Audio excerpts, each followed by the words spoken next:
Hi, and you're watching Fuse TV. I'm here with Aaron Calvert, the famous hypnotist and mentalist. How are you? I'm great, thank you very much. How about yourself? I'm good, thanks.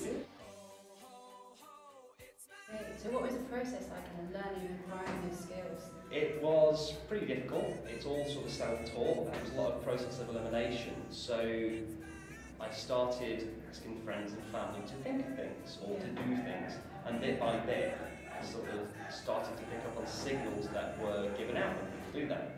I spent a lot of time getting it wrong and annoying them, but eventually it began to click and I realised what it was that I needed to do, and once I did it, it was fantastic, it was great.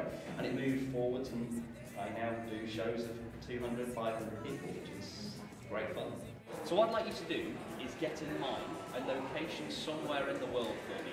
Now this can be anywhere you want, so somewhere you would love to go, somewhere you haven't been yet, and if money was no object, get that place in mind now. And just really visualise it. Visualise it in your head, so it's written down, and visualise it there in front of you. Okay?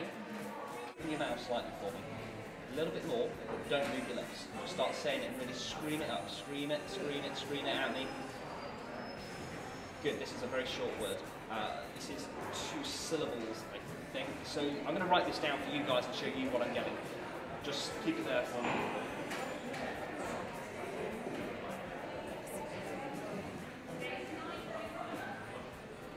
Think that.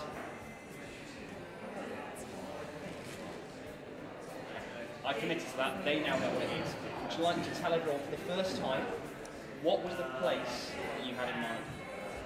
Chose India. So have you ever used your skills in daily life, and if so, has it been a positive or negative experience? Yeah, of course I've used them all over the place. So if I go into a shop and I'm trying to blast down a price, or certain patterns I can follow and certain things that I can say to reduce that price. Yeah. It is a little bit cheeky. Yeah. There's something that I've had with housemates in the past where I put them into hypnosis very quickly, and then I got them to do various things, which was always great fun.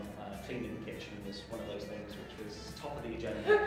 So no, I couldn't quite teach him to clear up after himself, but I could definitely get to clean up the whole kitchen in one go, which was great fun. That's great, you need to teach me that. I will do. Okay. Would you ever share your secrets to the bigger world? So, there's always this sort of connotation that there are secrets, and it's secrets without being exactly that. So it's not like a magic trick where there's a sleight of hand play catching out. If you watch and see how I achieve getting someone to make a certain decision, it almost becomes more interesting because you're seeing the lens that I go to in order to achieve that, and what I watch for, and it's really like, wow, I did not notice that, but that's how you do it. So it's almost more impressive knowing the methods behind what I'm doing on stage. And sometimes in the shows I do share bits with the audience so that you can follow exactly what I'm doing. So here's the game. You've got a pound coin, right? Good. I'm going to ask you to put that, like so, between your fingers and your thumbs behind your back. Behind your back, good. My job is to try and guess which hand you put that in 4 times in a row. Alright? Let's make it interesting. £50 so that you catch out 4 times in a row. You guys, what I'm thinking here. What most people tend to do, if they are right-handed and you are right-handed, yes, is tend to put it in the right hand first of all. So I'm going to say the right hand here, yes? Good? Number 1, behind your back. I'm going to ask you a question now. I'm going to say, is it in this hand? Is it in this hand? You're going to say yes both times, alright? So in other words, once you'll be lying and once you'll be telling us it, alright? So is it in this hand? Yes. Is it in this hand? Yes. Look at that face, you're very good at this. But I think it's probably in the first hand again. You kept it in the same hand to try and catch me out. Good. At this point, let's put the coin in the bottom hand, because that's associated with guilt. But Emily's doing her best here to not appear obvious. So the easiest thing to do would be put it in the top hand. But Emily won't do that because she's doing her best not to appear obvious. So in order not to appear obvious, she has to do the most obvious thing and put it in the bottom hand over here. So you say this hand here. Yes? Good. 3 of 4. Good. This one, of course, is the most difficult part to do. Alright? So I'm not going to ask you any questions. I'm not going to say, is it in here, is it in here? I'm not going to do any of that. I'm just going to stand and watch you. And that begins to get a little bit, that's not what I'm waiting for, but you're happy to do this. Yeah. Good. You look straight over at this hand. It tells you in this hand here. 4 times in a row, yes? Yeah. So what's the pipeline for the future?